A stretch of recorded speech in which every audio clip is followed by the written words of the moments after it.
말씀은 창세기 21장 33절에서 34절에 있는 말씀 보겠습니다.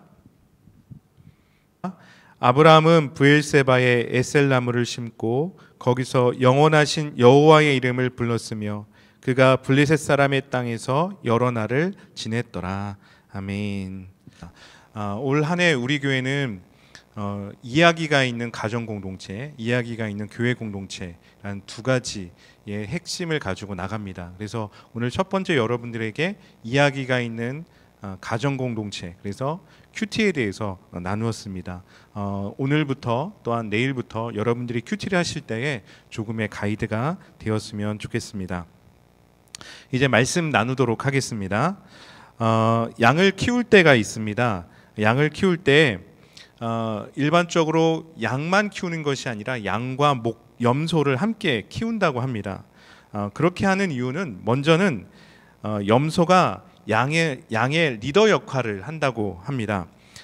양은 무리를 지어서 양들 사이를 다니기 때문에 양들 사이에는 리더가 없습니다. 그래서 양이 이동할 때는 우왕좌왕하는 경우가 많다는 것입니다. 하지만 염소가 섞이면 양들과 염소가 섞이게 되면 그 무리에 염소가 리더 역할을 하게 된다는 거죠. 그래서 목자는 염소를 잘 조종을 하면 양의 무리를 한 방향으로 잘 이끌어갈 수 있다고 합니다. 그리고 또 다른 한 가지 이유는 왜 양과 염소를 같이 키우냐면 양의 특징은 뭐냐면 움직이길 싫어한다는 겁니다. 게으르기 때문에 비대해진다는 거죠. 그러다 보면 병에 걸리기 쉽다는 겁니다. 그러나 염소는 어떻게 하냐면 염소가 양들 사이에서 뛰어다니기 때문에 양들이 어떻게 되냐면 그 염소의 뿔을 피하기 위해서 움직이게 된다는 겁니다. 그렇게 되면 양들은 움직이게 되고 또 운동을 하게 된다는 거죠. 어찌 보면 이것은 양과 염소를 같이 키우는 것은 목자들의 한 가지 지혜인 것 같습니다. 마찬가지로 우리가 믿음 생활을 하면서 우린 항상 믿음 생활이 즐거움만 있는 게 아닙니다. 우리 믿음 생활을 하면서 우리는 때로는 시험을 받을 때가 있습니다. 이것은 마치 염소가 양들 사이를 뛰어다니면서 가만히 두지 않는 것과 같습니다. 그런데 시험이라는 것은 단지 우리들에게 고통만을 주는 것이 아닙니다.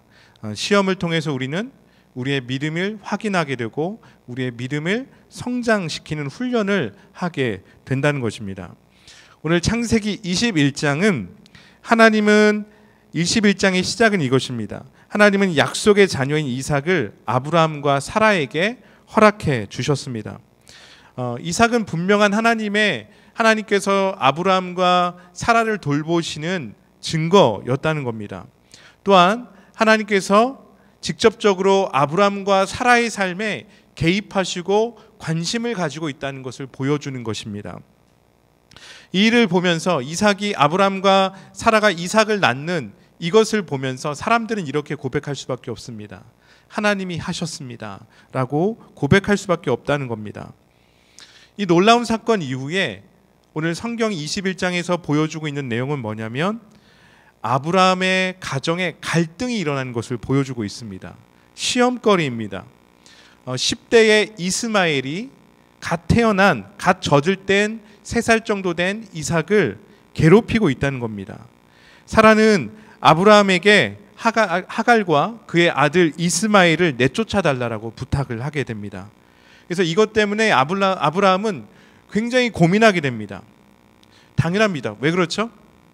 왜냐하면 둘 다 이삭이든 이스마엘이든 두 사람 다 누굽니까? 아브라함의 자녀이기 때문이라는 겁니다. 그때 하나님은 아브라함에게 마음 아파하지 말고 사라의 말을 들을 것에 대해서 이야기를 합니다. 어떤 얘기냐면 하나님께서 사라의 편을 들어주신 겁니다. 결국 아브라함은 하갈과 이스마엘을 내쫓게 됩니다. 자, 15절 말씀 함께 보겠습니다. 15절 말씀 읽습니다. 아브라함이 아침에 일찍이 일어나 떡과 물 한 가죽 부대를 가져다가 하갈의 어깨에 메어주고 그 아이를 데리고 가게 하니 하갈이 나가서 브엘세베 광야에서 방황하더니.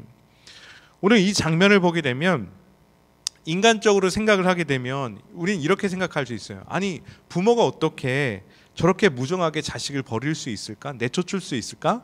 라고 생각을 할 수 있습니다.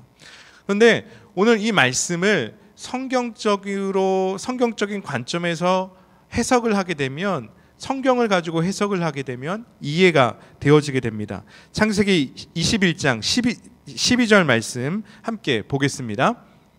함께 읽습니다. 하나님이 아브라함에게 이르시되 내 아이나 내 종으로 말미암아 근심하지 말고 사라가 내게 이른 말을 다 들으라. 이삭에게서 나는 자라야 내 씨라 부를 것임이니라. 여기서 하나님이 중요한 말씀을 하시죠. 뭐라고 말씀하십니까? 이삭에게서 나는 자가 내 씨다 라고 말씀하고 있습니다. 그러니까 이삭은 어떠한 자녀인가? 이삭은 하나님의 약속의 자녀라는 것입니다.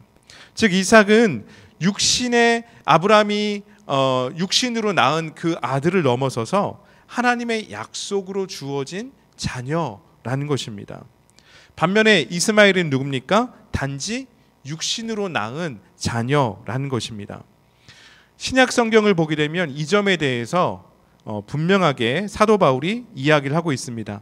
갈라디아서 4장 22절 23절 말씀 읽어보겠습니다. 기록된 바 아브라함에게 두 아들이 있으니 하나는 여종에게서 하나는 자유 있는 여자에게서 났다 하였으며 여종에게는 육체를 따라 났고 자유 있는 여자에게서는 약속으로 말미암았느니라. 오늘 말씀을 보게 되면 자유 있는 여자가 누구냐면 사라입니다.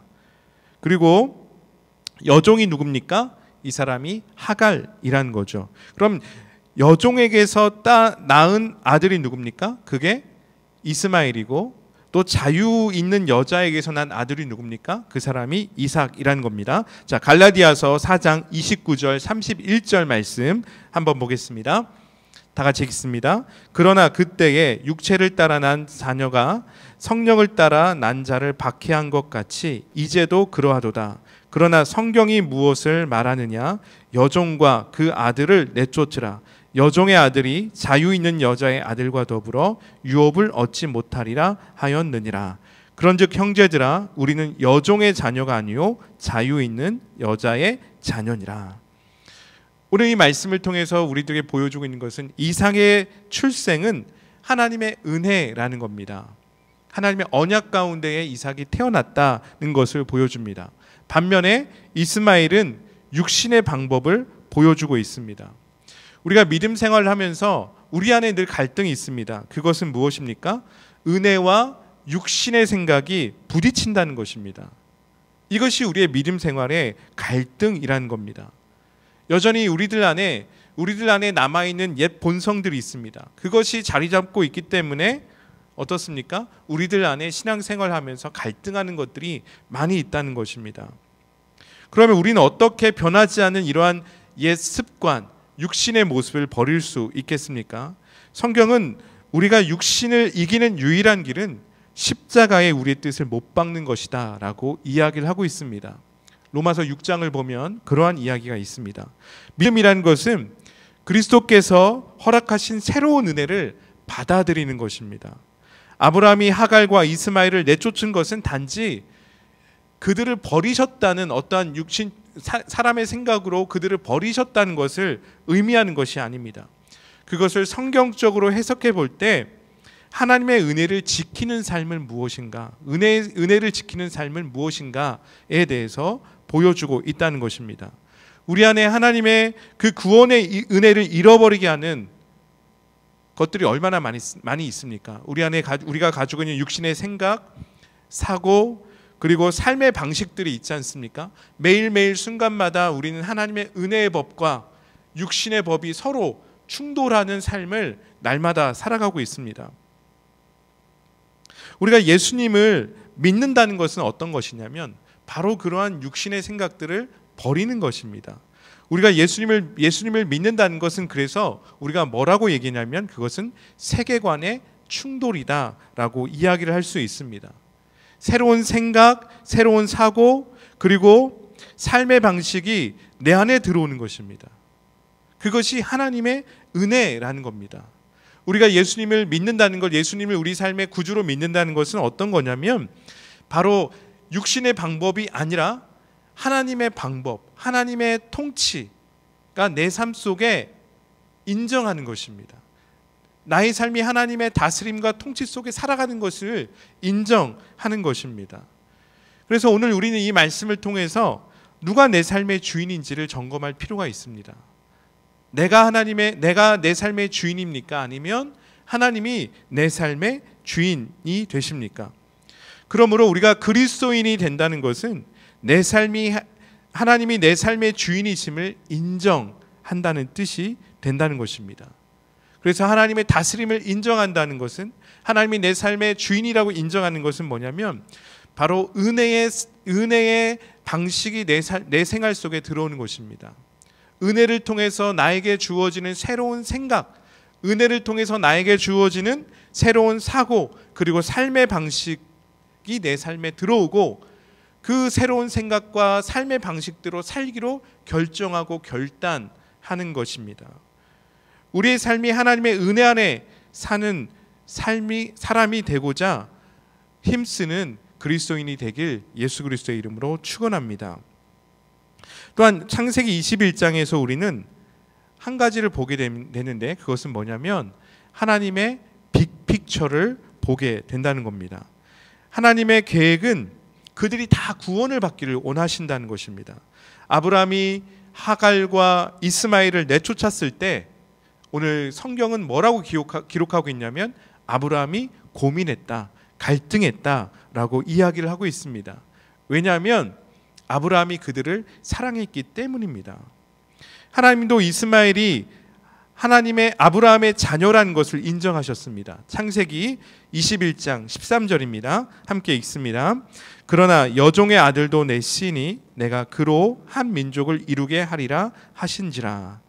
또한 창세기 21장 20절 말씀을 보게 되면 이렇게 되어 있습니다. 하나님이 그 아이 즉 이스마엘과 함께 하셨다라고 말씀하고 있습니다. 아브라함은 하갈과 이스마엘을 내쫓을 때 그들에게 떡과 또한 가죽 부대 물을 채워서 주었습니다. 이 이야기는 그들이 살 수 있는 방법들을 허락해 주었다는 것입니다. 준비해 주었다는 것입니다. 그런데 이 이스마엘과 하갈이 아브라함으로부터 쫓겨나서 방랑했었던 지역의 이름이 무엇입니까? 그것은 부엘세바라는 광야를 그들이 떠돌아다니게 되었습니다. 그런데 어느 날 그들이 떠돌아다니면서 물이 다 떨어졌습니다. 하갈은 자신의 자녀가 죽게 되는 것에 대해서 너무나도 안타까웠습니다. 그래서 펑펑 울었습니다. 그리고 하나님을 찾았습니다. 그때 하나님은 하갈을 외면하지 않으셨다는 것입니다. 이 부분을 성경은 이렇게 기록하고 있습니다. 우리 세 번역으로 보도록 하겠습니다. 창세기 21장 17절에서 18절에 있는 말씀 함께 다 같이 읽습니다. 하나님이 그 아이가 우는 소리를 들으셨다. 하늘에서 하나님의 천사가 하갈을 부르며 말하였다. 하갈아 어찌 된 일이냐, 무서워하지 말아라. 아이가 거기에 누워서 우는 저 소리를 하나님이 들으셨다. 아이를 안아 일으키고 달래어라. 내가 저 아이에게서 큰 민족이 나오게 하겠다. 오늘 말씀을 보니까 이스마엘도 자신이 이제 죽게 되었음을 직면한 것 같습니다. 그러니 힘이 없어 누워있는 상태에서 두려움에 사로잡혀 울고 있었을 것입니다. 하나님은 하갈과 이스마엘의 그 부르짖음을 들으셨습니다. 그들에게 하나님께서는 살 길을 보여주셨습니다. 하갈이 정신을 차리고 보니까 샘물을 발견하게 됩니다. 그 물을 아이에게 먹이고 아이는 살아나게 된다는 겁니다. 오늘 말씀을 보면 이야기가 너무 빨리 흘러갔습니다. 그래서 이스마엘이 성장해서 광야에서 거주하면서 활 쏘는 사냥꾼이 되었다라고 말씀하고 있습니다. 그리고 이집트 여인과 결혼도 했다라고 말씀하고 있습니다. 그런데 여러분, 오늘 이 성경을 읽으면서 우리들에게 중요한 지명이 나오는데 그것이 무엇입니까? 부엘세바라는 겁니다. 아브라함이 하갈과 이스마엘을 내쫓았을 때에 하갈과 이스마엘이 방랑 생활했던 지역이 어디입니까? 지금 지도에서 볼 수 있듯이 브엘세바라는 광야에서 방황했다는 것입니다. 그러면 성경에서 이 브엘세바는 어떠한 곳이냐면 창세기 21장 22절과 33절의 내용을 살펴보게 되면 아브라함이 우물 때문에 그랄 왕 아비멜렉의 종들과 갈등이 있었습니다. 사막에서 물을 얻는 것은 굉장히 중요하죠. 그 당시에 특별히 우물은 생명과 연결되어지는 아주 중요한 것이었습니다. 그래서 이 갈등을 해결하기 위해서 아브라함은 그랄 왕 아멜렉과 평화의 조약을 맺습니다. 아브라함은 아멜렉에게 소와 양과 소를 주고 브엘세바에서 평화롭게 살 수 있는 어떠한 법적인 권리를 얻게 되었습니다. 평화 조약을 맺게 되었습니다. 자, 창세기 21장 27절 말씀 보겠습니다. 함께 읽습니다.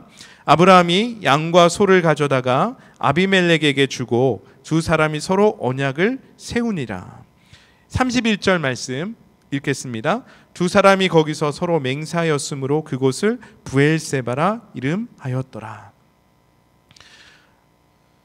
히브리어로 부엘이란 뜻은 뭐냐면 우물이란 뜻입니다. 세바는 일곱이란 뜻입니다. 그래서 부엘세바를 어떻게 부르냐면 맹세의 우물, 혹은 일곱 암양을 주어서 맹세를 했기 때문에 일곱 우물이라고 부르기도 합니다. 어찌됐든 이 맹세 후에 아브라함이 한 일이 있습니다. 그것은 뭐냐면 에셀 나무를 심었다는 것입니다. 창세기 21장 33절 말씀 읽어보겠습니다. 아브라함은 브엘세바에 에셀 나무를 심고 거기서 영원하신 여호와의 이름을 불렀으며. 성경에서 이 에셀 나무는 어떠한 의미를 가지고 있냐면 최고의 안식입니다. 최고의 안식, 강인한 생명력 혹은 영원한 생명을 상징하는 것이 에셀 나무입니다. 에셀 나무는 상록수예요. 그래서 그 푸르름을 잃지 않습니다. 사막에서 다른 식물들이 모두 다 말라 죽어도 에셀 나무가 살아남을 수 있는 비결이 있는데 그것은 뭐냐면 뿌리를 땅속 약 30m까지 뻗어서 지하수를 흡수할 수 있기 때문에 에셀 나무는 광야에서도 남을 수 있다고 합니다. 아마도 아브라함이 이 나무를 심은 이유는 크게 세 가지를 생각해 볼 수가 있습니다. 첫 번째는 영원토록 변함없이 자신에게 은혜를 주시는 그 하나님을 기억하기 위해서 심었을 것입니다. 두 번째는 그랄 왕 아비멜렉과 맺은 이 언약이 이 에셀 나무가 깊이 뿌리를 내리는 것처럼 그들의 맹세도 그들의 언약도 단단해지기를 원하는, 상호 조약이 단단해지기를 원하는 그런 마음에서 이 에셀 나무를 심었을 것입니다. 세 번째는 브엘세바, 이 에셀 나무를 심은 것은 브엘세바의 이 우물이 자신에게 속한 우물이라는 것을 법적으로 보여주기 위해서 이 나무를 심었을 것입니다. 자, 여러분, 이 브엘세바는 이 에셀 나무가 심겨진 이 브엘세바는 어떠한 곳이냐면 물이 있는 곳이었습니다. 물이 있다는 것은, 광야에서 물이 있다는 것은 생명을 유지할 수 있고 살아갈 수 있는 터전이 되는 곳입니다. 하갈과 이스마엘이 이 브엘세바 광야를 떠돌아다니면서 물이 떨어졌을 때 그 샘물을 발견한 곳이라는 것입니다. 생명을 건진 이스마엘은 그곳에서 무엇을 합니까? 그의 민족, 하나님께서 약속하신 그의 민족을 이루었다는 것입니다. 여러분, 이제 그 브엘세바와 에셀 나무의 의미가 조금 보일 거라고 생각이 듭니다. 이것은 뭐냐면 하나님의 빅픽처라는 겁니다. 브엘세바에서 아브라함은 거기에 에셀 나무를 심었습니다. 이 의미는 뭐냐면 하나님이 아브라함에게 약속하신 그 약속이 가까이 이루어지고 있다는 것을 보여주고 있다는 것입니다. 하나님께서는 창세기 12장에서 아브라함에게 이렇게 말씀하셨습니다. 내가 너로 큰 민족을 이루겠다라고 말씀하셨습니다. 그래서 아브라함은 하나님의 명령을 따라서 이동을 했습니다. 유목민 생활을 했습니다. 그런데 오늘 아브라함이 브엘세바에서 이 에셀나무를 심었다는 것은 무슨 의미가 있습니까? 이 에셀나무가 어떤 특징을 가지고 있죠? 땅 속에 깊이 뿌리 박는 의미를 가지고 있다는 것입니다. 이 의미는 뭐냐면 아브라함이 정착민의 그 유목민의 생활을 끝내고 정착민이 되었다는 것입니다.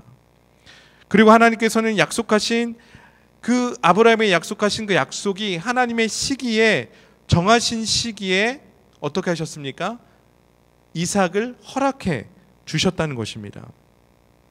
아브라함은 브엘세바에서 이 에셀 나무를 심고 영생하신 하나님의 이름을 불렀다라고 오늘 말씀은 기록을 하고 있습니다. 하나님께서 아브라함에게 아들을 주신 것과 그 땅에서 안전하게 살도록 하신 것은 하나님의 약속의 성취였다는 것입니다. 또한 우리는 성경을 읽으면서 브엘세바라는 지명이 계속해서 나오게 됩니다. 이 브엘세바가 가지고 있는 의미는 뭐냐면 성경에서 그것은 이스라엘의 영토를 의미를 해주고 있다는 것입니다. 항상 성경에서 이스라엘의 영토를 말할 때는 항상 이렇게 이야기를 하고 있습니다. 브엘세바, 단에서 브엘세바까지, 단에서 브엘세바까지. 이것은 이스라엘의 영토를 보여주고 있습니다. 브엘세바는 이스라엘에 있어서 서남쪽, 가장 최남단에 있는 서남쪽에 있는 도시라는 거죠. 그래서 애굽과 연결할 수 있는 도시가 브엘세바였다는 것입니다. 이스마엘과 하갈이 방랑한 것 중에 이 우물을 발견하고서 살아난 곳이 브엘세바입니다. 그리고 그곳에서 이스마엘은 자신의 민족을 이루고 있습니다. 또한 브엘세바는 어떠한 곳인가? 야곱에게 있어서도 이스라엘 민족의 시작의 어떠한 주요 거점지가 브엘세바였습니다. 이삭의 아들인 야곱은 베델에서 여호와께 제단을 쌓은 후에 브엘세바를 그의 주요 거주지로 삼았습니다. 또한 여호수아는 정복 전쟁 이후에 브엘세바를 시므온과 유다 땅으로 분배를 해 주었습니다. 또한 고고학적으로 보게 되면 주전 1200년경부터 이스라엘 민족의 대표적인 유물들이 나왔습니다. 항아리들이 나왔고 가옥의 형태가 나왔다는 것입니다. 이것이 우리들에게 말해주고 있는 것은 이스라엘 민족이 정착 생활을 했다는 것을 보여주고 있다는 것입니다. 이처럼 브엘세바는 앞으로 우리가 성경을 읽으면서 성경에 나와 있는 여러 족장들의 행적과 깊은 관련이 있는 도시 이름이 브엘세바였다는 것입니다. 그리고 아브라함 이후에 이스라엘 민족의 시작을 보여주는 곳이 브엘세바라는 것입니다. 그런데 그곳에 아브라함이 어떻게 했습니까? 브엘세바에 에셀 나무를 심었다는 것입니다. 그리고 영원하신 하나님의 이름을 부르고 예배했다는 것입니다. 여러분, 이제 우리가 창세기를 쭉 살펴보면서 창세기 전체의 흐름에 있어서 하나님께서 아브라함에게 말씀하신 것들, 하나님께서 당신의 백성들에게 말씀하신 것들을 이제 이루어 가지고 있는 분이라는 것을 보여주고 있다는 것입니다. 하나님은 이삭을 아브라함과 사라에게 하나님이 약속하신 시기에 낳게 하셨습니다. 하나님은 당신의 정하신 시기에 당신의 일을 당신의 자녀들과 백성들 가운데 일하시는 분이라는 것을 오늘 말씀은 보여주고 있다는 것입니다. 우리가 2021년을 시작을 하면서 우리 그리스도인들에게 오늘 필요한 것은 뭐냐면 하나님의 빅피처를 볼 수 있는 눈이 필요하다는 것입니다. 여전히 우리들에게는 아무것도 보이지 않습니다. 2020년을 마치면서 2021년을 시작하면서 우리들에게 있는 커다란 키워드는 무엇입니까? 그것은 불확실이라는 것입니다. 불명확하다는 것입니다. 어쩌면 우리는 여러 가지 시험을 통과하고 있을지 모르겠습니다. 오늘 창세기 21장에서 보여주고 있는 시험은 무엇이겠습니까? 아브라함이 내적으로 갈등하고 있는 모습을 보여주었습니다. 그리고 그랄 왕 아비멜렉과의 갈등 속에서 시험당하는 것도 보았습니다. 그리고 22장에 가게 되면 아브라함에게 있어서 최대의 시험이 오게 됩니다. 자신의 아들 이삭을 바쳐야만 되는 시험이 오게 된다는 것입니다. 여러분, 우리가 그리스도인이 됐다는 것은 시험과 우리가 상관없이 산다는 것이 아닙니다. 늘 우리들에게는 시험거리가 있다는 것입니다. 늘 우리는 여러 가지 시험을 통과해야 할지도 모르겠습니다.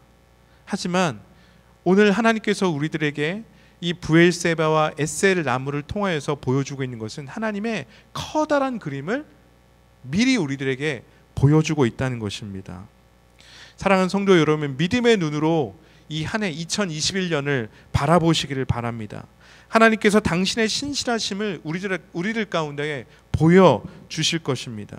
아브라함은 중간에 하나님의 약속을 잃어버리기도 했습니다. 하나님을 의심하기도 했습니다. 어쩌면 이것이 우리가 주님을 따라간다고 하는 그리스도인의 실제적인 모습일지도 모르겠습니다. 어쩌면 우리들 가운데 하나님의 일하심이 크게 느껴지지 않을 때가 있습니다. 하나님에 대해서 의심이 들 때가 있습니다. 마치 아브라함이 의심해서 다른 방법을 구했듯이 우리들 가운데 하나님의 일하심이 보이지 않을 때 우리는 의심하게 되고 우리는 눈을 들어서 다른 방법들을 찾게 된다는 것입니다. 정말 하나님이 나와 함께 계실까? 정말 하나님은 나의 기도를 들으실까? 라고 말할 때가 있다는 것입니다. 요즘은 여러분, 그러나 하지만 그 순간에도 우리가 신뢰하는 것은 뭐냐면 하나님은 우리를 향한 당신의 약속을 이루어 가시는 분이라는 것입니다. 우리가 신실하게 믿음의 길을 걸어갈 때 어쩌면 우리는 하나님이 나와 함께 하심을 느끼지 못할 때가 있습니다. 그런데 우리가 그 신실하심을 지키면서 나아갈 때에 누가 보게 됩니까?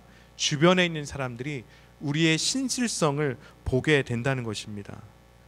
마치 오늘 말씀을 보게 되면 그랄 왕 아비멜렉이 아브라함에게 이렇게 고백을 했습니다. 하나님은 그대가 무엇을 하든지 그대와 함께 하십니다 라고 고백을 했습니다.